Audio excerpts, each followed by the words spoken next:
สบายดีพี่น้องวันนี้บ้าวนมาสิหาว่าเบิ่งเจาะยามหั่นหินน่ะนี่บอนผักอันนี้ก็จะเอามาเปลี่ยนกะแล้วเนาะบ้าวนมาเจาะไปแล้ว40 เมตร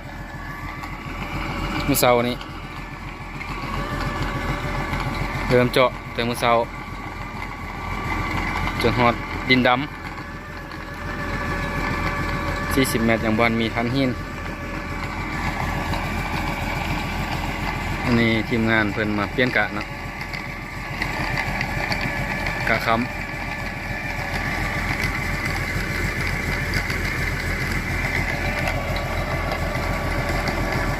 กำลังเจาะเลยเนาะ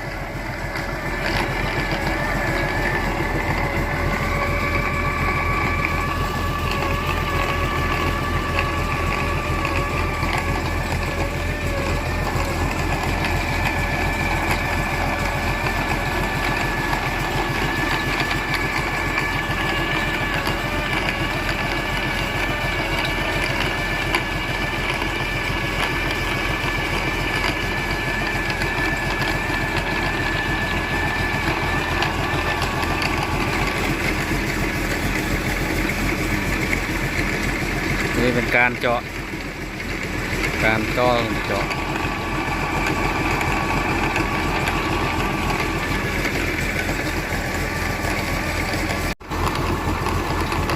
ติดตามไปนำกัน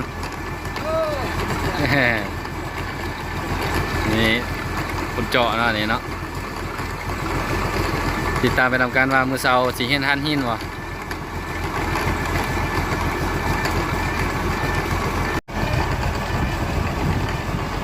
ในทีมงานเพื่อนกำลังสีเปลี่ยนการเนาะเปลี่ยนการ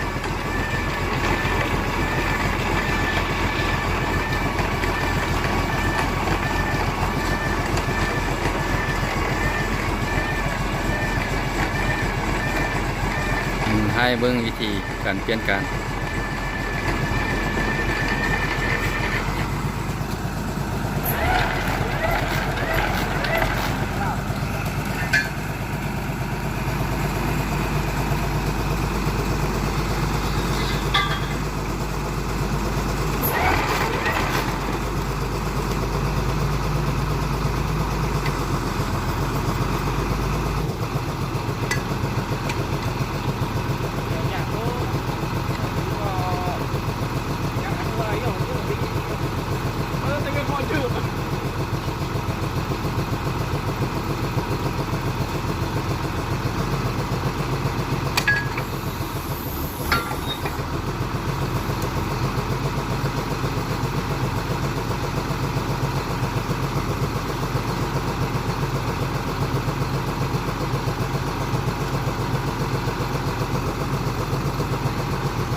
เงินปอนไส้สลิงลงแล้ว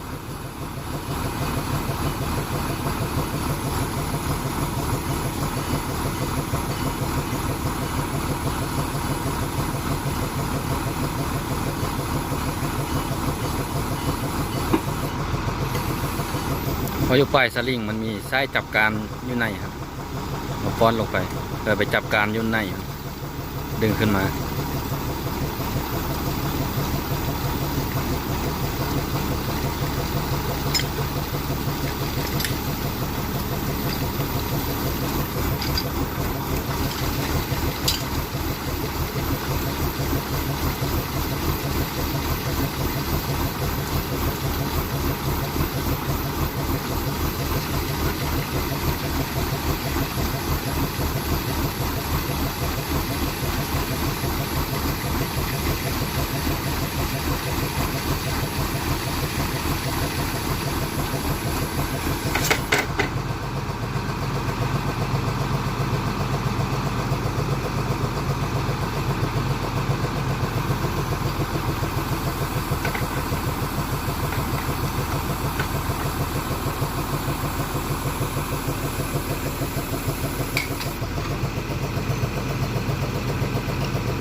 อยากมืดๆหน่อยนึงเนาะเวลามัน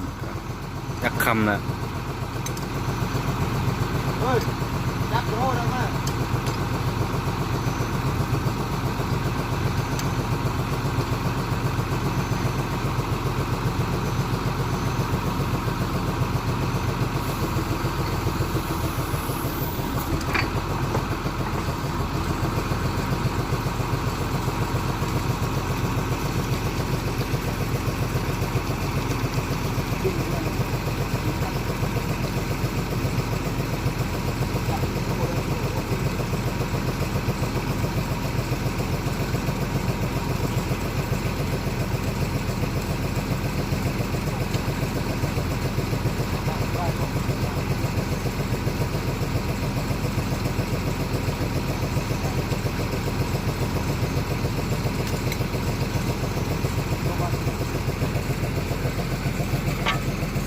นั่นก็มาพอกเซแตะตัวย่างแล้ว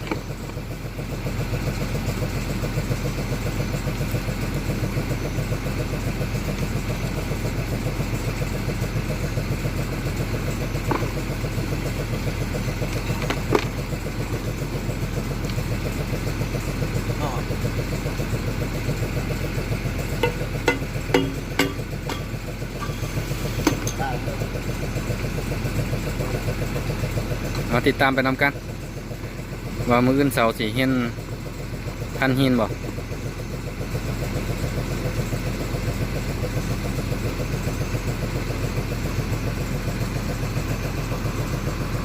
เฮ้ยไม่แม่นเลย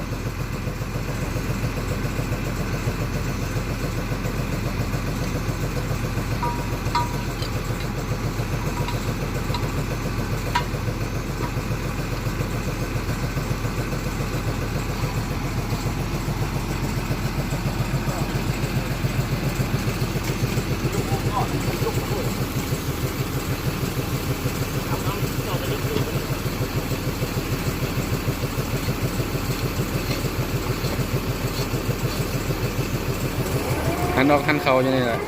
เบิดคืนสดแจ้ง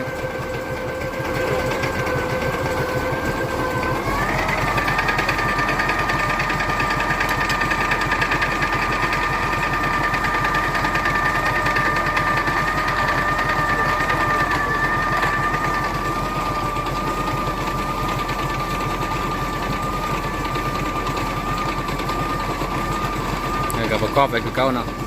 เพราะว่าจะเอาตัวนั้นลงมาเอาตัวนี้ขึ้นไปนะสลับกันเพื่อเป็นการใช้เวลา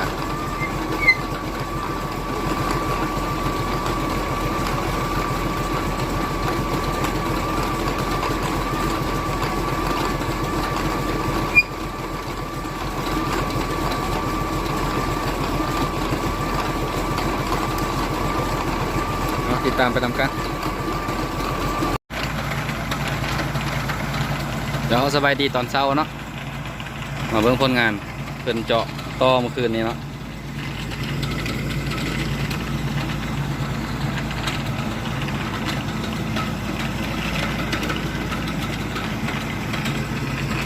บ่อยใจจักเม็ด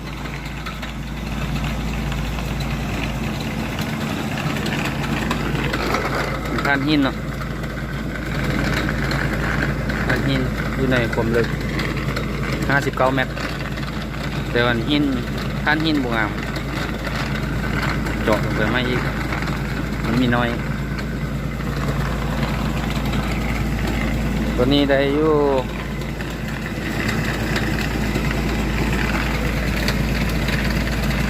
82 เมตรเริ่มมีท่านหินเนาะ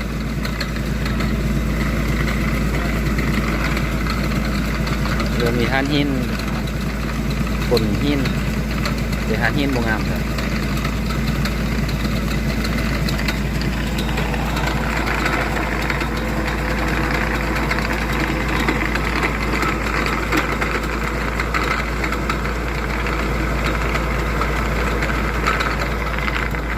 กดติดตามเลยกดติดตามไปนำกันว่าท่านหินจะอยู่ลึกจักเม็ดท่านหินงาม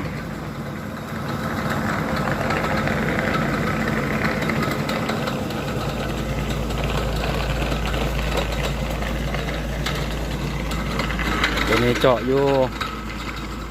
82เมตรเนาะในความลึก82เมตรอยู่นี่กำลังสีเปลี่ยนกะเนาะกะกลางคืนไปนอนกะกลางเวนลุยต่อเนาะจวด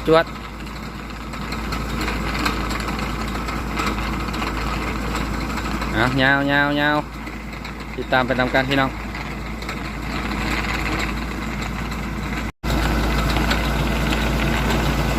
ครบเนาะเครื่องเจาะใช้ชาร์จแบตพร้อมเนาะ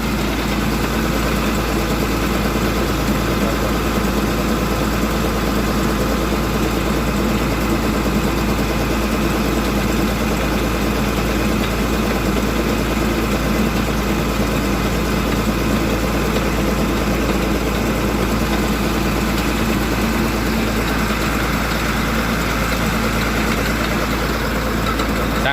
ร้างเจาะ2 คน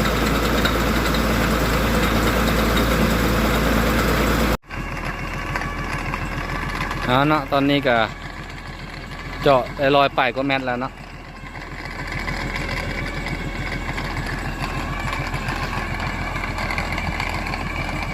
ตอนนี้เราได้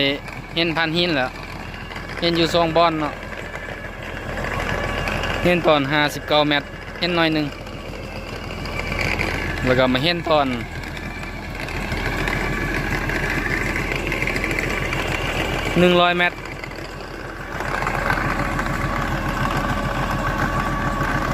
ตรมาเลยแล้วก็ต่ออีก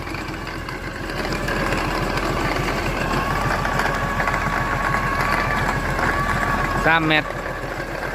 แสดงว่าเขาเห็นด่านท่านหินใหญ่เนาะ3 เมตรด่านใหญ่แล้วก็เจาะอีกว่ามันสีมีอยู่บ่กำลังเจาะลงไปอีกติดตามเป็นนักการที่เนาะ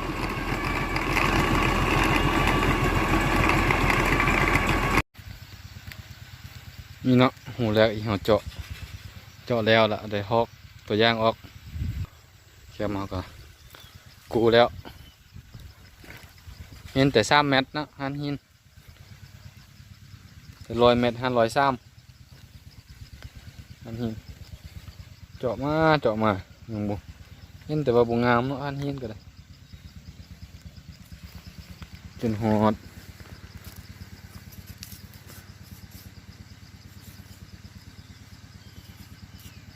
152 เมตรเนาะ